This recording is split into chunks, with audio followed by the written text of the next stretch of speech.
창세기 26장 34절에서 27장 14절. 에스가 40세의 헷 족속 보에리의 딸 유딧과 헷 족속 엘론의 딸 바스맛을 아내로 맞이하였더니, 오늘 말씀은 상당히 숨어있는 이야기가 많이 있습니다.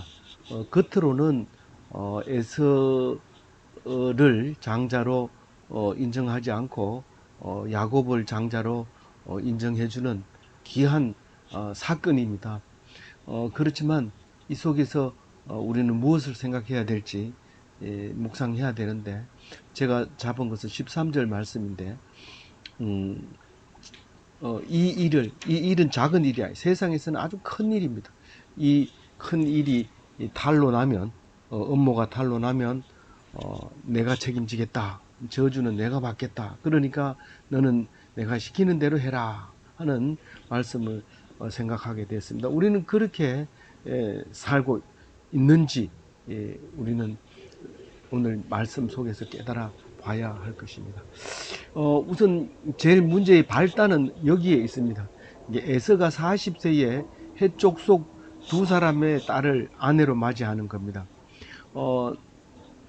이삭도 나중에 이제 아내를 둘로 얻어서 종까지 합해서 4명의 여인들에게서 자녀를 낳지만은 이 40세의 그해 딸 둘을 그냥 아내로 맞이하게 되는 그런 일을 겪으면서 좀 일찍 장가 갔다, 그런 생각이 듭니다. 지금 40에 장가 가면 늦는 거지만은 왜냐하면 사실 이때 야곱도 40이죠. 쌍둥이니까. 근데 그 에서는 그 엑스트라입니다. 조연입니다. 그 야곱이 이제 주인공인데, 지금 어쨌든 에서는 일찍 장가를 갔고, 야곱은 이 일로 말미암아 77세의 아람으로 갑니다. 가가지고 7년 있다가 레아를 맞아들이고 바로 그 이튿날 라헬을 얻게 됩니다. 그리고 거기서 이제 마누라 4명을 얻어서 이스라엘 땅으로 돌아오고 흉년이 들어서 이집트로 가게 되는데, 이집트에서 147세에 죽게 되는 일이 생깁니다. 그런 역사를 설명하기 위해서 40세의 에서가 장가를 갔는데, 문제는 그 땅 히타이트 족속, 이 히타이트 족속은 이때가 연대수로 따지면 기원전 2000년 전쯤 되니까, 이때는 히타이트족이 그 전체를 팔레스타인 지역을 장악하고 있을 때입니다. 그런데 에서가 히타이트 족속에게 결혼을 했다는 것은 부모 말을 안 들었다는 말도 되지만은, 제일 중요한 것은 현실에 엄청 능력이 있었던 사람이 분명합니다. 그리고 히타이트 족속이 결국은 원래 에서와 또 아내 리브가는 아람 족속입니다. 그래서 아람 족속하고 결혼을 해야 되는데, 이 히타이트 족속하고 결혼하게 되는데, 지금은 뭐 우리가 베트남 사람하고 결혼해도 하나의 흠이 되지 않습니다. 그런데 이민 가가지고 이민 2세가 그 나라 백성하고 결혼하면 참 잘한 거죠. 잘한 거고, 한국에 와서 또 결혼해가지고 가고 이런 것이 있는데, 그런 사람들은 정체성을 위해서 그렇게 하는 거죠. 근데 에서는 그렇지 못함으로써 리브가하고 항상 충돌이, 고부간의 갈등이 심했던 겁니다. 근데 정체성이 없기 때문에 항상 가치관이 흔들리죠. 세계관이 안 맞죠. 그러니까 리브가는 늘 마음이 고통스러운 거예요. 근데 이삭이 그렇게 편할 리가 없죠. 그러니까 부부는 다 그 며느리로 말미암아 근심한 상태에서 살고 있습니다. 근데 예수님을 보면 그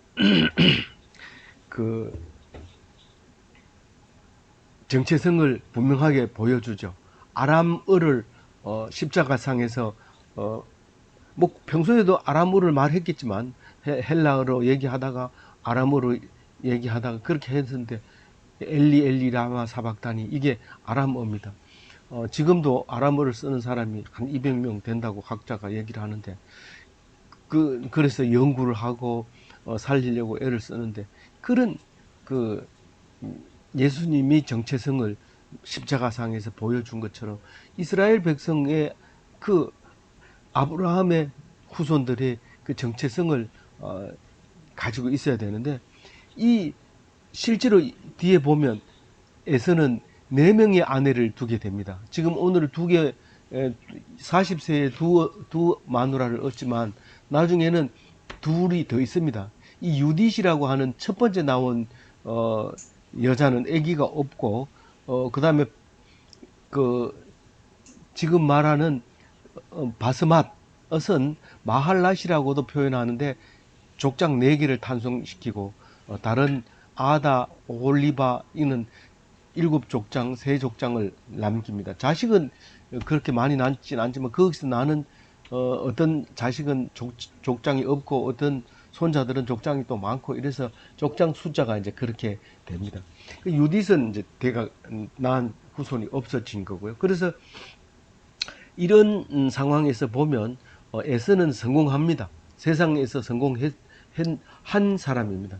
그러나 이삭과 리브가에게는 그걸 성공이라고 말할 수 있을까? 이제 이렇게 생각하게 됩니다. 근데 오늘 그 이삭이 이제 27장에 들어가서 나이 많아 눈이 어두워 잘 보지 못하더니 뭐 늙으면 당연히 눈이 어둡는데 눈이 밝다고 해서 무슨 해야 될 일은 없습니다. 눈이 어두우면 어두운 대로 살면 되는데 여기서 말하는 것은 굳이 눈을 얘기하는 것은 안목이 없다. 이제 이런 말로 말할 수가 있습니다. 그러니까 미래를 내다보는 안목이 없어서 어떻게 살아야 돼요? 안목이 없는 사람은 율법으로 살아요. 그냥 법에 정해진 대로 그렇게 살게 됩니다. 그래서 마다들에게 축복을 해주는 것이 당연한 걸로 생각하고 전혀 생각해 보질 않습니다. 뭐 여지가 없습니다. 마다들이 잘하고 있고 이것이 내가 물려줄 거다 이렇게 생각을 하고 있습니다. 그래서 그거를 정식으로 마다들을 선포하는 게 있습니다. 특히 이 쌍둥이로 낳았기 때문에 더더구나 그렇지만 마다들이라는 것을 이제 적자 상속 적자를 이제 선포하는 날인데 옛날에는 잔치를 베풀고 사람들을 모아가지고 이제 그 선포를 하는데 오늘 그 생각을 해냅니다. 이 이삭이 늙기 전에 언제 죽을지 모르니까 유언을 미리 하겠다는 거죠. 그래서 네가 잘하는 거, 네가 화살과 활통 그걸 잘 쏘니까 네가 가지고 있는 그 능력이 있으니까 그걸로 잡은 고기로 나를 먹여봐라. 다른 말로 얘기하면 이게 이제 발달하면 이제 잔치가 되는 거예요. 방켓이 되는 건데 많은 사람을 모아놓고 잔치를 음식을 베풀고 그리고 마이크를 잡고 내 아들은 정통은 에서입니다. 지금 여러분이 먹고 있는 이 고기는 에서가 사냥을 해서 잡은 겁니다. 그렇게 이제 선포를 하고 싶은 거죠. 거기서 만약에 유언으로서 이제 발표를 할 때 저주를 하면 엄청난 저주가 되고 축복을 하면 엄청난 축복이 되고 영원히 알게 되는 그런 일이 이제 생기게 됩니다. 그래서 그러나 그 속에 빈틈이 있다는 사실을 알아야 됩니다. 우리가 뭔가 일사천리로 진행될 때 딱 눈치를 채야 돼. 빈틈이 있다 하는 것을 알게 되고 그 빈틈에 발을 들어놓은 사람은 하나님이 준 기회를 차지하는 것이 되는 것이죠. 그래 보면 별미를 만든다는 것은 잔치를 한다는 거예요. 그래서 이제 4절에 마음껏 축복하라 그 할 때 이제 내가 여러 사람 앞에서 공포하는 것처럼 이게 이제 발달하면 그렇겠지. 이 사람들은 지금 그 상황에서 이렇게 표현하는 거죠. 그러니까 우리가 여기서 뭘 볼 수 있느냐 하면요, 장자를 축복하는데 무슨 조건을 달면 안 됩니다. 지금 아버지가 네가 고기를 가지고 와서 별미를 만들면 내가 축복을 해주겠다는 거죠. 이건 장자는 조건을 주는 게 아니라 무조건 전달이 되어야 되는 게 장자입니다. 근데 뭐 이것을 뭐 네가 가져온 것 때문에 내가 축복한다 그런 뜻은 아니지만 그런 의미도 내포되어 있는 거예요. 이삭이 에서 보고 사냥을 해가 오라는 말 속에. 그래서 진짜 중요한 것은 값으로 주는 게 아니고 대가를 받고 주는 게 아니라 돈을 안 받고 주는 게 귀한 겁니다. 그래서 귀한 거는 값을 칠 수 없어요. 돈으로 살 수 없는 게 장자권인데 이거는 비슷하게 그렇게 만들어 버립니다. 그러니까 기회가 있는 거죠. 빈틈이 있는 거죠. 그걸 놓치지 않는 거죠. 그래서 그 5절에 보면 이삭이 그의 아들 에스에게 말할 때 리브가가 들었습니다. 에스가 사냥하려고 나갔습니다. 그러니까 이 중요한 적자 책봉식의 정보 입수를 한 거죠. 이걸 만약에 몰랐으면 이건 못했을 텐데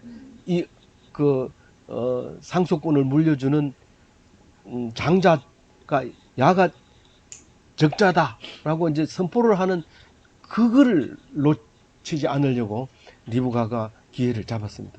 이제 고부간의 기득권에서 전환하는 아주 좋은 기회입니다. 며느리도 많죠. 지금 중동 지방의 부인들은 제일 먼저 얻은 부인이 대장입니다.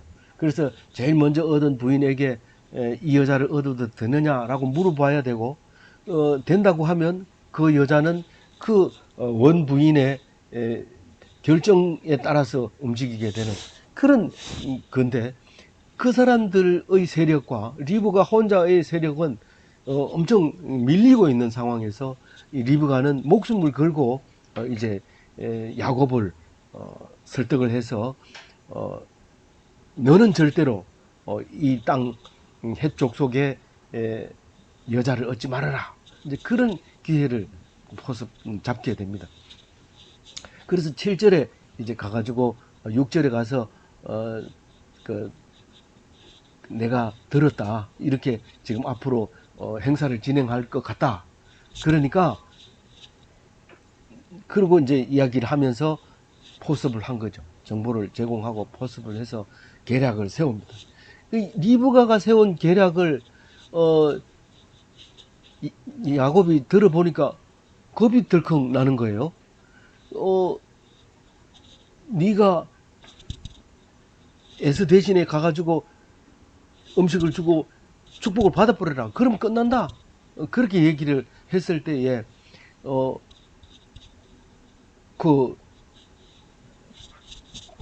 염려하고 탈로가 나면 축복받으려고 하다가 저주를 받으면 안 되지 않습니까? 우리 생각이 다 그런 정도의 생각입니다. 근데 절대로 탈로 나는 거는 내가 책임질게. 그러니까 니는 내가 시키는 대로만 해라. 가서 새끼 염소를 잡아와라. 그러면 요리는 내가 제일 잘하잖아. 아무리 해족 속의 여자들이 요리를 잘한다 해도 이삭의 입맛은 내가 잘 맞출 수 있다. 자신 있다. 그러니까 네가 시키는 대로만 해라. 그래서 이제 염소 한 마리를 잡아가지고 오게 되고 리브가가 이제 그것을 요리를 만들게 됩니다. 그래서 이제 뭐 털 낳는 거는 뭡니까? 뭘로 해줘요? 염소 털이에요? 무슨 털이에요? 염소 털로 이제 오늘은 안 나오네, 그죠? 내일 묵상하는데 나오는데 털로 이제 가서 가죽을 입혀가지고 또 에스가 입는 옷까지 입혀가지고 그 냄새를 눈은 어두워도 냄새는 잘 맡으니까 옷까지 입혀가지고 가서 이제 성공합니다.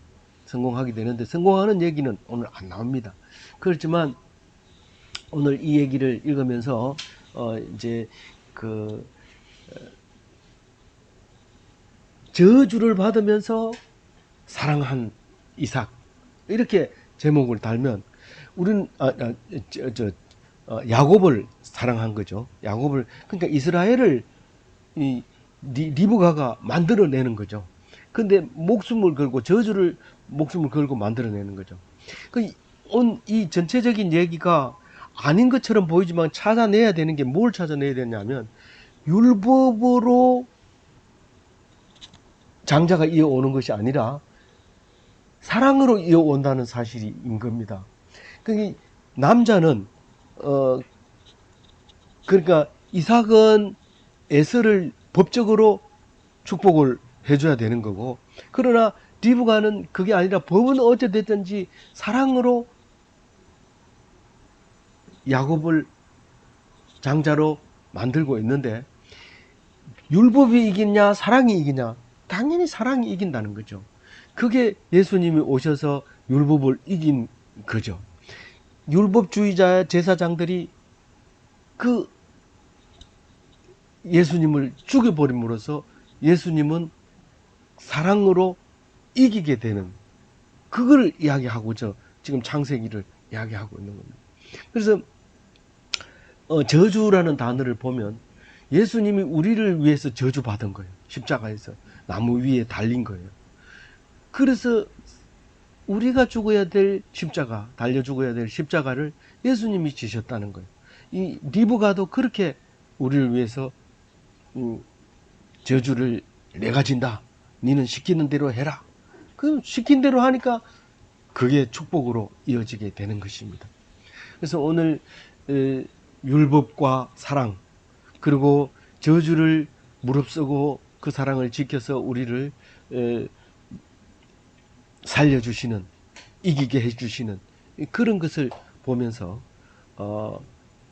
우리는 예수님 사랑을 다시 한번 생각할 수 있게 되는 것입니다. 오직 다른 거 생각하지 말고 순종해라. 그리고 믿어라. 그리고 그러면 네가 생명이 면류관을 얻으리라. 이 말씀을 기억하면서 오늘 하루 승리하시기 바랍니다.